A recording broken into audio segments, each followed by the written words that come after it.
నమస్తే, welcome to Telugu రాజ్యం. నేను మీ రామ్.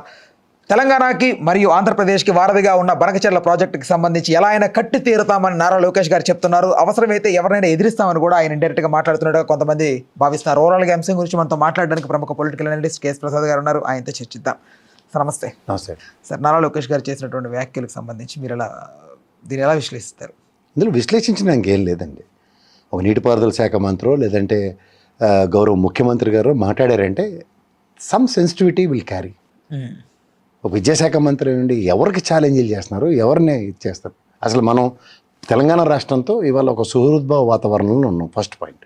రెండోది, మొన్న ఇరిగేషన్ మంత్రి గారి సమక్షంలో జరిగిన ముఖ్యమంత్రుల సమావేశం, ఇరిగేషన్ మంత్రుల సమావేశంలో కూడా ఈ బనకచెర్ల ప్రాజెక్టు మీద ఇష్యూవే డిబేట్ కానప్పుడు గౌరవ ముఖ్యమంత్రి గారు రేవంత్ రెడ్డి గారి చైర్లో కూర్చొని క్రిస్టల్ క్లియర్గా బనకచెర్ల ప్రాజెక్టు విషయమే చర్చనీయాంశం కాలేదు, ఇది అయినప్పుడు. తర్వాత ఎపెక్స్ బాడీల్లో మన నీటి నిలువలు, నీటి నిష్పత్తులు ఈ రోజుకి కూడా తేలలేదు. అలాగే మీరు కేంద్ర ప్రభుత్వం వరప్రదాయనిగా ఆంధ్రప్రదేశ్ రాష్ట్రానికి ఇచ్చిన పోలవరంకే దిక్కు దివానా లేదు. మీతో అసలు కానే కాట్లే. పోలవరం అంటే మొదటిదానికి దిక్కు లేనప్పుడు కడదానికి కళ్యాణం కోసం ఎవడు ఆలోచిస్తున్నాడు? నేను మళ్ళీ చెప్తున్నా, 45 మీటర్ల ఎత్తుతో మీరు ఏదైనా కాళేశ్వరంతో ఇచ్చేశారు కదా, ఆ ఎక్సెస్ వాటర్ని మీరు బనకచెర్లకి తరలించడానికి ఉపయోగపడే ప్రాజెక్ట్ అయితే బనకచెర్ల మీరు కట్టండి. ఎవడ అనుమతులు తర్వాత చూద్దాం. చెప్పారు కదా కాళేశ్వరంకి ముందు ఎవడ అనుమతులు ఇచ్చాడని. Is a process needs to be initiated. కానీ స్టేట్ గవర్నమెంట్ ప్రాజెక్ట్లో 86,500 కోట్ల పైచీలు కంటే దగ్గర 90,000 కోట్ల ప్రాథమిక అంచనా ఉన్న బనకచెర్ల ప్రాజెక్టుకి స్టేట్కి అంత ఫైనాన్షియల్ క్యాపబిలిటీ ఉందా? రెండోది, మీరు కట్టిన ఇవాళ ఉన్న పోలవరంకి 41.5 మీటర్లు తగ్గించారు. తగ్గిస్తే ఆ ఎక్సెస్ వాటర్ ఎటు ట్రావెల్ అవుతుంది, ఎందుకు వెళ్తుంది? అసలు లేనే లేదు మన దగ్గర వాటర్. ఎలా తీసుకొస్తారు బనకచెర్లకి? బ్రిజేష్ ట్రిబ్యునల్ ఇచ్చిన తీర్పుకే దిక్కులేదు వాళ్ళకి. ఆ మిగులు జలాల్లో ఎప్పుడో బచావత్ ట్రిబ్యునల్ ఇచ్చిన దాంట్లో సస్తనం ఆ పోతిరెడ్డిపాడు అగ్రికల్చర్ నుంచి తుమ్ములతో తీసుకెళ్ళాలక. మనం రాజశేఖర రెడ్డి గారే తుమ్ములు సైజు పెంచారని ఇప్పటికి కూడా అపవాదులు మోసుకుంటూనే ఉన్నాం మనం. రాయలసీమకి తరలించారని తీరా చూస్తే ఏం పనులు ఏడకెళ్ళే ఇవేమీ లేదు. ఆఖరికి డ్రీమ్ ప్రాజెక్ట్ ఎవ్వరని రాయలసీమ ఎత్తిపోతల పథకం మా డ్రీమ్ ప్రాజెక్ట్ అని చెప్తాడు ఏ ముఖ్యమంత్రి అయినా. దాన్ని పూడికలు తీయండి ఫస్ట్. 139 టీఎంసీలు నింపడానికి సామర్థ్యం ఉంటుంది దాంట్లో.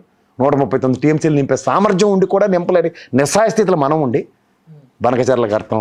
పోలవరం కంప్లీషన్కి కేంద్ర ప్రభుత్వం డైలాగ్ ఓపెన్ చేసి 13 నెలలు అయింది. గత ప్రభుత్వంలో అనిల్ గారు మాడింది, అంబటి రాంబాబు మాడింది. దానికన్నా ముందు దేవినేని ఉమా విత్ డెడికేషన్ సోల్తో అక్కడే కూర్చున్న ఉదంతాలన్నీ మేము చూసిన తర్వాత కూడా ఏం మాడుతున్నారు, ఏం జరుగుతున్నాయి? మెయిన్గా హోల్డ్ అవడానికి ఏంటి సార్ రీజన్? మన దగ్గర విషయం లేదు, డబ్బులు లేవు మనకి.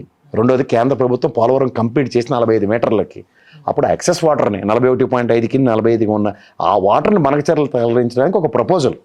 కానీ ఇక్కడ దీనికి కేంద్ర ప్రభుత్వం 41.5 మీటర్లు తగ్గిస్తూ దాని కింద ఉన్న పవర్ ప్రాజెక్ట్కి యాక్సెప్టెన్స్ లేకుండా ముంపు మండతాలకి ఆర్ఆర్ ప్యాకేజ్ ఇవ్వకుండా పోలవరం కంప్లీట్ కాకుండా దీనికి ఏం చేసుకుంటూ కట్టుకుని లాజికల్గా మాట్లాడదాం. ఎవరైనా లాజిక్కే లేని మాటలు మాట్లాడుతూ నేనైతే ఛాలెంజ్ చేస్తాను, కడతాను. ఈ మంత్రుల స్థాయిలో ఛాలెంజ్లు అన్నీ చూసి ఇసుకెత్తిపోయి కూర్చుని ఉన్నాం. ముందు ఎపెక్స్ బాడీలో నీటి నిష్పత్తులు 2014లో మన మొహానికి తగలెట్టిన నీళ్ళు కాకుండా ఈ వాటర్ ఆంధ్రప్రదేశ్ రాష్ట్రానికి ఇది తెలంగాణ రాష్ట్రం కన్నా నీటి నిలువలు తేల్చుకుని వస్తే తర్వాత మిగిలిన వాటర్లు బచావత్ ట్రిబ్యునల్ ప్రకారం వచ్చిన కృష్ణా జలాలు తరలించే ఉదంతము, అలాగే గోదావరిలో మిగులు జలాలని ఏం చేయాలన్న ప్రాజెక్టులు మాట్లాడదాం. దాన్ని అంటున్నాను మొదటిదానికి దిక్కులేదట కడదానికి కళ్యాణం అని. పోలవరం ఎత్తు తగ్గించిన దానికి ఒప్పుకొని వచ్చారు. ఆ ఎత్తుకున్న దాంట్లోంచి వాటర్ తరలించే కార్యక్రమానికి నాంది పలికే బనకచెర్లు అనుకుంటే యాడ్ని తీసుకెళ్ళిపోస్తారు దాంట్లో నీళ్ళు. మళ్ళీ కంపారిజన్ కాళేశ్వరంకి అంటే కాళేశ్వరం స్టేట్ పర్వ్యూలో కేంద్ర ప్రభుత్వం ప్రాణహిత చేయవల్లు ఇవ్వకపోతే కేసీఆర్ ఒక డెసిషన్తో ప్రాణహిత చేయవల్లికి ధీటుగా కాళేశ్వరం ఇంజనీరింగ్ టెక్నాలజీతో ప్రాజెక్ట్ కట్టాడు. Cost of our state revenue. మీ దగ్గర డబ్బులు ఉన్నాయో చెప్పండి ఫస్ట్. డబ్బులు లేవని మీరే బేదర్పులు అరుస్తున్నారు. అయినా మీరెవరు సార్ మాకు చెప్పడానికి? అసలు what capacity you're talking about? Education మినిస్టర్కి ఇరిగేషన్కి ఏం సంబంధం? ఆయన మాడితే ఛాలెంజ్లు చేసుకోమనండి. పోలవరం కంప్లీట్ చేయమనండి ఫస్ట్. 45 మీటర్లతో కట్టిదాన్ని ఈ వాటర్ని తరలించడానికి నా దగ్గర వెసులుబాటు ఉంది కాబట్టి నేను బనకచర్ల మొదలెడుతున్నానని చెప్పమానండి, అప్పుడు హర్షిస్తాం. కాదు సార్, ప్రభుత్వ హామీలలో భాగంగా ప్రధానంగా పోలవరాన్ని ముందు పెట్టి ప్రభుత్వం ఏ ప్రభుత్వాలైనా బనకచర్ల కడతామని హామీ ఇచ్చిందా మనకి ఎలక్షన్స్లో? నో నో నో, ఇది కాదు సార్, పోలవరానికి సంబంధించి మెయిన్గా. సో కార్యాచరణకు వచ్చేసరికి ప్రభుత్వాలు ఎందుకు వైఫల్యం అవుతున్నాయి, ఎందుకు అసలు దాని కార్యాచరణ ఎందుకు అసలు? ఆబ్లిగేషన్స్, మన ఆబ్లిగేషన్స్ వేరే ఉన్నప్పుడు, మన ప్రయారిటీస్ వేరే ఉన్నప్పుడు, స్టేట్ ప్రాస్పరిటీ అన్న దగ్గర కానప్పుడు ఏమవుతుంది? ఇప్పుడు ఐకానిక్ టవర్స్ కట్టారు అక్కడ, బోట్ షేప్ లో ఉంటుంది అక్కడ చూడండి వైజాగ్ లో. దాంట్లో రైల్వే జోన్ కి ఆఫీస్ క్రియేట్ చేశారు.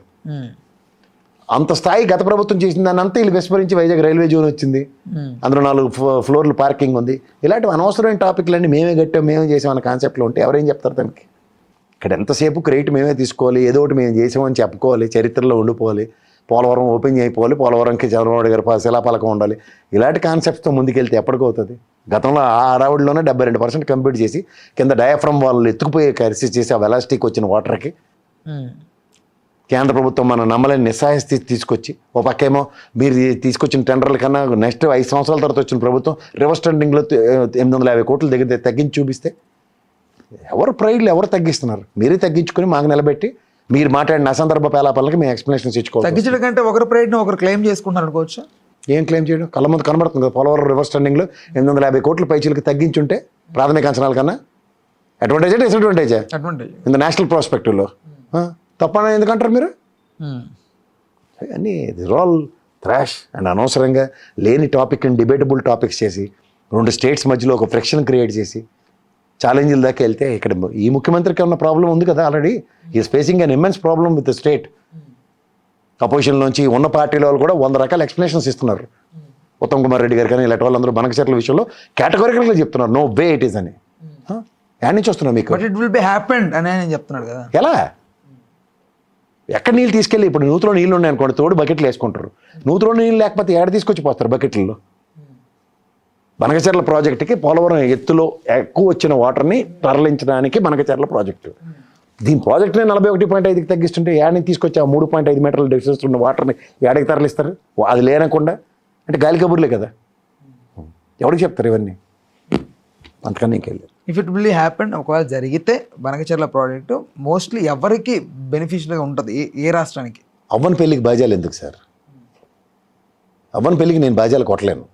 ఓకే, ఇదే ముఖ్యమంత్రి గారు ఎస్ స్టేట్ ప్రాజెక్ట్స్ ఇనిషియేట్ చేస్తున్నాం and will take all set of approvals down the line. Present అయితే ప్రాజెక్ట్ ఇనిషియేట్ అవుతుందని ముఖ్యమంత్రి గారు చెప్పారు అనుకోండి, దానికి ఒక వెలిడిటీ ఉంటుంది. నీటి కొరతను రాయలసీమకి షిఫ్ట్ చేస్తాం వాటర్ అనేది ఒకటి వినిపిస్తూ ఉంది కదా. అదే చెప్తున్నాను సార్, ఎక్కడి నుంచి తరలిస్తారు మీరు? ఇప్పుడు కాళేశ్వరం ఎత్తిపోతల పథకానికి ఆ మిషనరీ ఎక్విప్మెంట్స్ నానా తెప్పలు తీసుకొచ్చి చేస్తే అది యాక్సెస్ వాటర్ కింద దగ్గర 20 లక్షల ఆయకట్టు సాగైంది. ఇది యాడ్ని తీసుకొస్తారు, నీళ్ళు చెప్పాలి కదా. నేను చెప్తుంది పోలవరం ఎక్సెస్ వాటర్ని తరలిస్తారు బనకచర్లకి. పోలవరం ఎత్తే తగ్గిస్తుంటే దానికి కదా ఒప్పుకుని వచ్చారు మీరు. అది మాడమంటే అది తప్ప అన్నీ మాడతామంటే అంటే ఈ తగ్గించిన దాన్ని ప్రశ్నిస్తున్నాం కాబట్టి ఇక్కడ దీన్ని డైవర్షన్ పాలిటిక్స్ అంటారు. చేసుకోండి, మీకు ఇష్టం కాబట్టి చేసుకోండి, మాకు ఇష్టం లేదు. అది బనకచర్లు కడితే సంతోషమే, కానీ ఎలా? పాసిబిలిటీస్ తక్కువ. నూతులో సేదేసి నీళ్ళు దోడితే వచ్చిన దాంతో బకెట్లు నింపొచ్చు. సేదేస్తే నీళ్ళే రాకుండా ఏటి నింపాలి నేను? బనకచర్లకి వాటర్ రిసోర్స్ ఏదని అడుగుతున్నాను. అది చెప్పానండి, అప్పుడు కట్టమనండి, అనుమతులు ఆటోమేటిక్గా వస్తాయి కాళేశ్వరంకి వచ్చినట్టే. అంతకనే లేదు. హలో, తెలుగు రాజ్యం ఛానల్ చూస్తున్నారా? సామాజిక రాజకీయ జీవన చిత్రణే తెలుగు రాజ్యం. అతిశయోక్తులు అసత్యాలు ఉండవు. రాజకీయ కోణం కాదు, ప్రజా కోణమే కొలబద్ద. తెలుగు రాజ్యం వీక్షణ మీ ఉత్తమ అభిరుచికి నిదర్శనం.